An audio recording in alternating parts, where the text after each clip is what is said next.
The Utah men's basketball team suffers a tough road loss at USC, while the Utah women's basketball team gets an outstanding win against the Arizona Wildcats, and a prominent Utah defensive player just declared for the NFL draft. We'll talk about that and more on today's Locked On Utes. You are Locked On Utes, your daily podcast on the Utah Utes, part of the Locked On Podcast Network. Your team every day.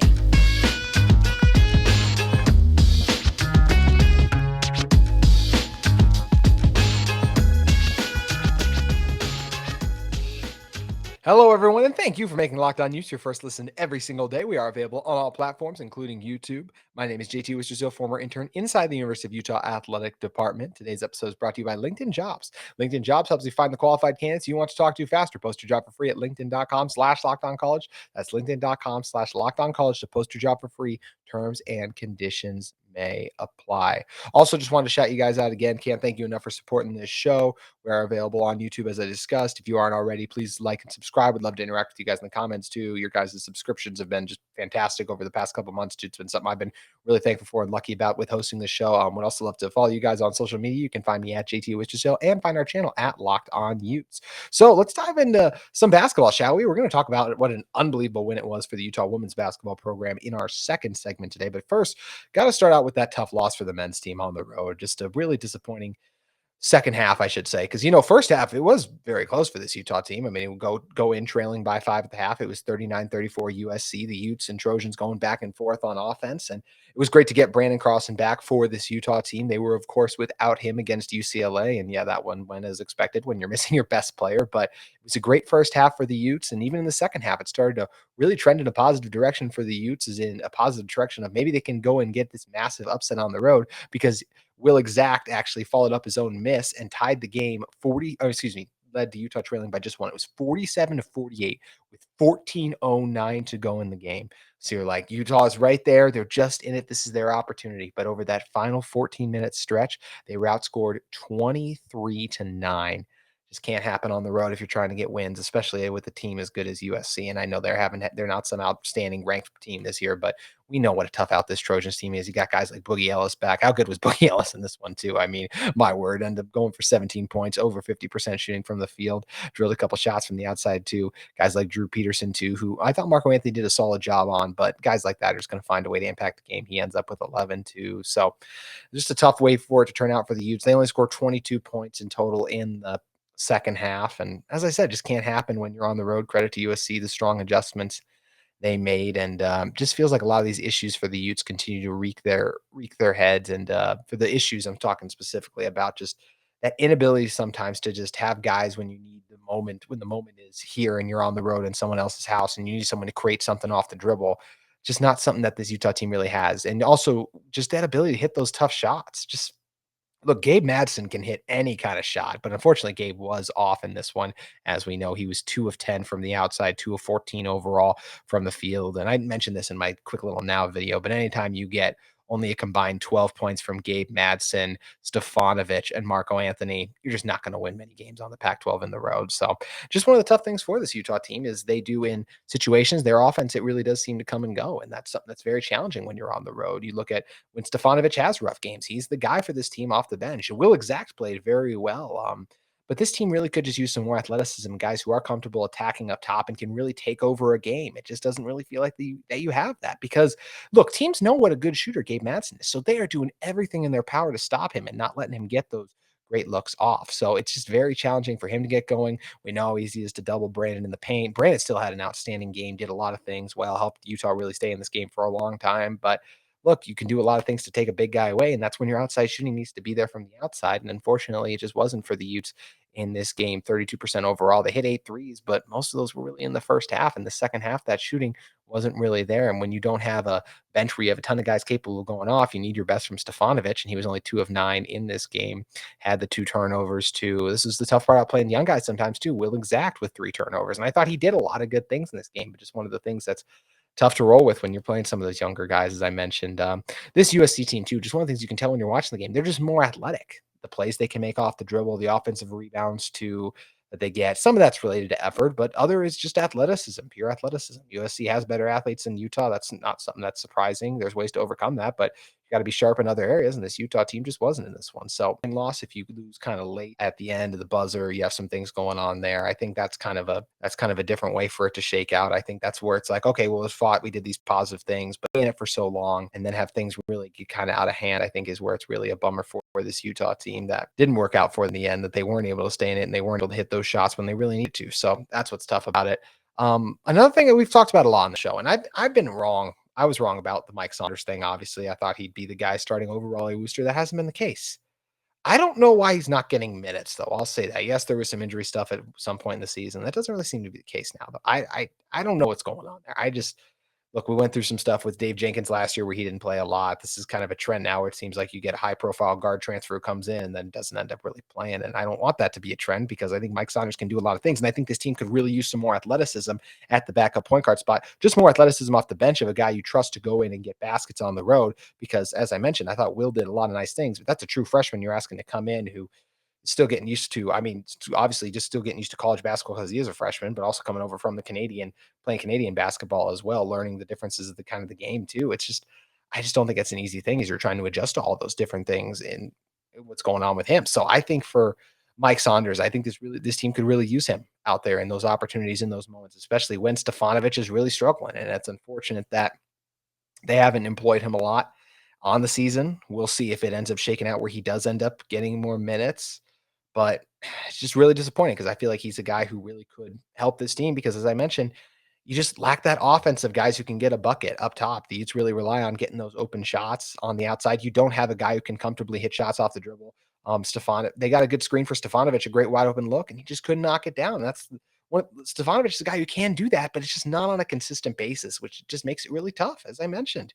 Just the biggest thing is scoring with this team. I feel like they compete hard on the defensive end of the floor. They do a lot of things, but the offense really comes and goes, and that can happen in college basketball. But it's going to come and go all season long because you don't have players. Raleigh Worcester did some nice things in this game, but even he disappears in and out of the game because he's not a guy who can consistently put pressure on the defense and go in. And look, Marco does a lot of great things. He's the glue guy for this team. I actually wrote a piece about that for Utah.com earlier this week. Marco does some great things, but he's not going to be able to be your guy scoring the ball. He can lead you in scoring sometimes. He did against Oregon, but you can't always rely on a guy like that for offense because Marco can do some nice things, but he's by no means a take the game over kind of player. That's not really what his game is. He's a guy who can do a lot of things well, but he can have some scoring moments, but he's just not going to be able to consistently do that. And that's the hard thing about this Utah team. There's not consistent scoring, and it's going to be a difficult thing for this team to struggle with all season long because they don't have those guys they can turn to in these moments late like that. As I mentioned, Gabe Madsen, yeah, he can do a lot of really good things, but teams do everything they can to try to stop him, and he's going to have off shooting nights like this.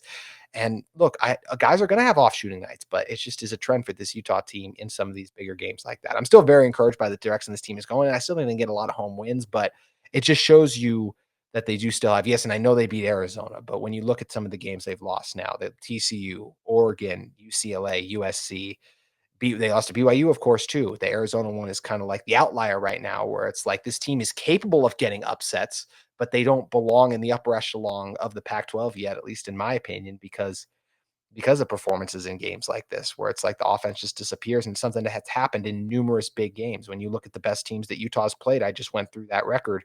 They haven't been able to win those games outside of the Arizona game, which was a great win for this team. And it's such an encouraging step in the right direction for Craig Smith and his program. But games like this remind you how far they have to go still. There's some developmental things got to work on. I'm very excited about the future of Kaba, of course, but he's still a guy too. That's another guy, only a freshman too, and he's only been in the U.S. for a couple years still too. So still kind of learning the game of basketball. A lot of things go into that as well. And I said I'm excited for the future of this team, but these games are just kind of a reminder of like the disappointment of like, you have these 22-point halves, and it's just the same issues popping up again and again of the lack of a go-to scorer on the perimeter. And it's going to be interesting to see how this team tries to combat that the rest of the season as they compete and try to jockey for Pac-12 play. They got the Washington schools coming out here this Thursday and Friday, and it'll be fun to see how those games shake out. We'll be talking about them a lot on Locked On Utes all week, but a tough loss for the men's team, losing 71-56 at USC. We're going to step away for a brief moment to talk about our friends at LinkedIn Jobs. And then when we come back, we'll be talking about the women's basketball team. But first, I want to take a second to tell you guys about our friends at LinkedIn Talent Solutions. As a small business owner or hiring manager, you know that success in 2023 all depends on the team members you surround yourself with. That's why you have to check out LinkedIn Jobs. With LinkedIn Jobs, you can hire qualified candidates more effectively by matching open roles with people who have the skills, values, and experiences to help you achieve your goals. LinkedIn Jobs helps you quickly attract qualified candidates to help you fill your opening jobs with targeting tools. They go beyond resume data by using insights from your job post company and their 875 million member profiles to put your post in front of the most qualified candidates. You can identify the most qualified candidates on LinkedIn Jobs and connect them with them very fast for free. It's why small businesses rate LinkedIn Jobs #1 in delivering quality hires versus leading competitors. LinkedIn Jobs helps you find the qualified candidates you want to talk to faster. Post your job for free at linkedin.com/lockedoncollege. That's linkedin.com/lockedoncollege to post your job for free. Terms and conditions may apply.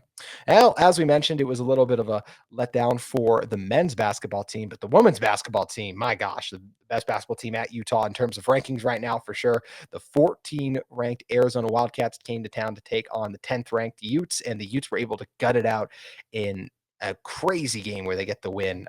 Utah threw it into Alyssa Peely late, and she got fouled. She's kind of posted up, tried to turn around and score a bucket, and man, she was able to knock down the free throws needed and lift Utah to the 80-79 win. Absolute thriller. Gianna Neepkins also came up clutch late, and it's just so great to see the momentum this team had last season. I think there were concerns about how good would this team be because, they were very young last season. There were lots of ups and downs, second year out with this kind of core. Is there going to be a regression? That hasn't been the case at all. They've been absolutely phenomenal. Lights out. Jenna Johnson, the development she's been able to make, just all of the young players on this Utah team. And of course, the addition of Alyssa Peely has just been absolute revelation. Leads this team in scoring 19 points per game.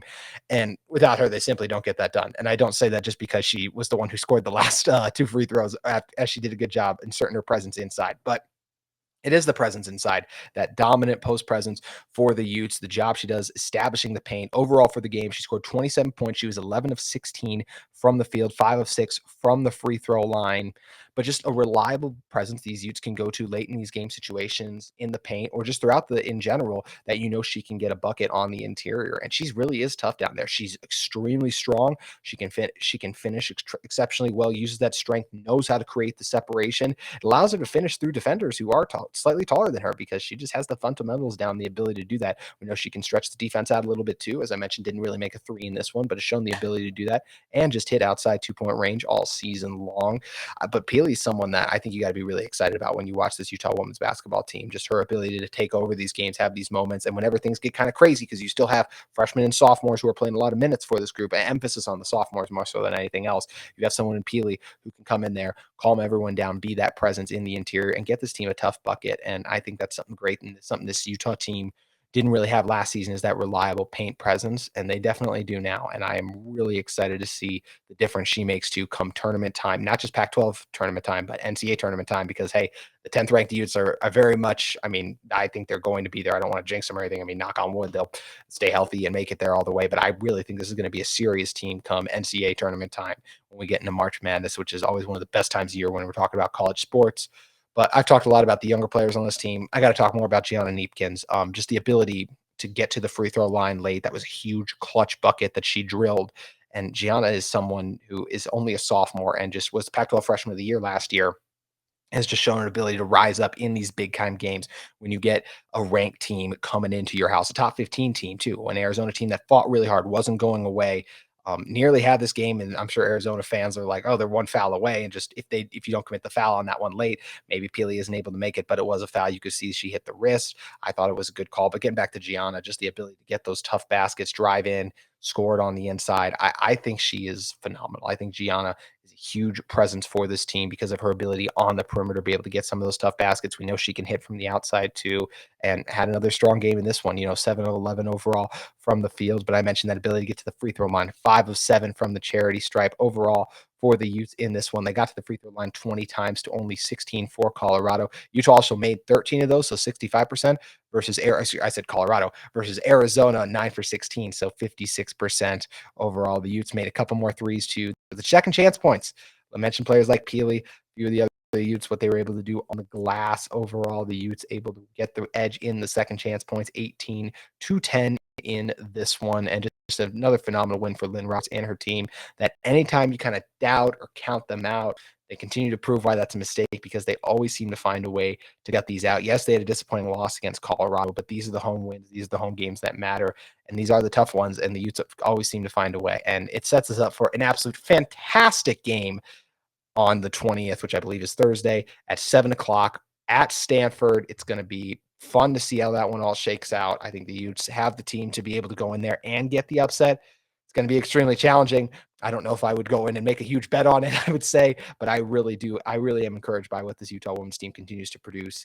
And look, as I mentioned, they're in the top 10 for a reason. They're the best basketball program that Utah has currently at the moment. The men's team on the rise, but the women's team, they ain't just on the rise. They're here, dang it. So, I mean, they have been incredible, as I mentioned. It's the depth. We didn't even mention players like Deja Young in this one, too.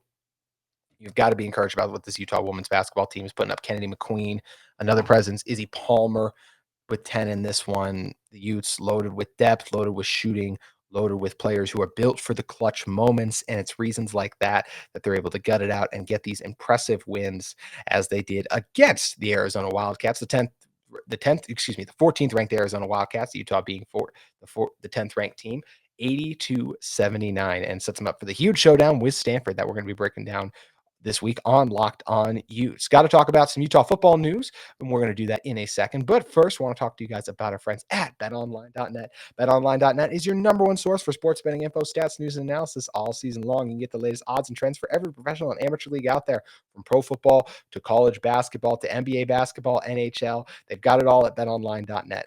You can also find sports podcasts at BetOnline. They're just simply put the fastest and easiest way to get your betting info this season. You can head to the website today or use your mobile device to learn more. BetOnline, where the game starts. Also, I want to talk to you guys about the sponsor of this episode in UCCU. UCCU is offering a 15-month savings certificate with an incredibly high APY of 4.00%. Plus, you can jump up to an even higher rate of return anytime during the life of your certificate. Interest rates and inflation continue to be on the rise, but that's where UCCU is here to help. It's super easy to open a savings account, and once again, that savings account is a 15-month savings certificate with an incredibly high APY of 4.00%. It's super easy to open one up. You can do it online, over the phone, or even stop by a UCCU branch. But remember, this offer is for a limited time only, so make sure you guys head over if you want to get and check out these awesome savings at UCCU and get in on the savings certificate. That way, your savings can start working harder and earn you more money. Make sure you guys visit UCCU.com today to learn more and get your savings certificate. Once again, that offer, a 15-month savings certificate with the incredibly high APY of 4.00%. And they have a variety of terms and options to match your specific needs. So make sure you guys visit UCCU.com or a UCCU branch to learn more and get a savings certificate today. UCCU, love where you bank. Alrighty.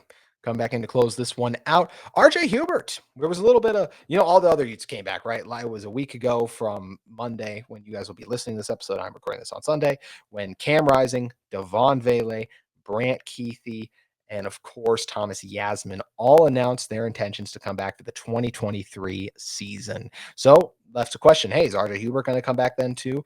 And RJ officially made it known that he is going to head out after 5 great years with the University of Utah. He battled through so many injuries, first came on with the team in 2018, had to bide his time. You look back, he played in 7 games overall in 2018. Then in 2019, played in 13 games, but with 10 of those being on special teams. Saw action in the Rose Bowl last year, but that was all he could do because of the injury. He played in 4 games in 2020, but that was it because of the injury. And then in 2022, finally had his moment and absolutely made the most of it. Look, he made some mistakes in the Rose Bowl, in the 2023 Rose Bowl, but that doesn't overshadow what was a phenomenal career at Utah for RJ Hubert in terms of his commitment to the program, I should say. That obviously the numbers don't stack up with the great safeties or anything like that we've seen, but his presence in the locker room is always a mature leader for this team, a guy who shows up week in and week out, gets his work in, does whatever it takes for his team to get the win. I know I sure enjoyed talking with him ever. He was always very professional with the media too. And RJ, as I mentioned, coming off a really strong season, he was Pac-12 All-Conference honorable mention and a semifinalist for the 2022 William V. Campbell Trophy Award. He was second on the team overall with 78 tackles. He had 3 tackles for loss. He also had 8+ stops in 5 games. He was tied for 4th in the Pac-12 with 3 interceptions, including the huge one in the Pac-12 championship game that felt like kind of iced it against Caleb Williams. Also had the one against Oregon State in the red zone, that one proving to be instrumental. And he knocked down the pass attempt in the first game when USC was at Utah. He was the one who batted down that final pass attempt as the clock struck 0 on the Trojans. So RJ, just a really strong season. I don't think Utah would have been able to win the Pac-12 without him. I know he had to, like I said, a tough Rose Bowl. He was out of position on the one long run and then just bit on the slant when it was really a sluggo on the one touchdown that he gave up. So just a couple tough plays for RJ, but overall, still a really strong season for RJ. And the Utes will miss him on the back end. I think in terms of communication, when you have some guys that are all trying to line up and do different things, RJ still did a lot of really strong things. So he declared for the NFL draft. What does his NFL future hold? We'll talk about that more in the future. I'd be surprised if RJ gets drafted. I'll say that. I think he's definitely going to get an opportunity with the team. Why do I say that? I think RJ is a good athlete. I don't think he's a great athlete. I don't think he's a high guy who's just flying all over the field at the NFL level, making plays like a lot of the safeties are asked to do at the next level.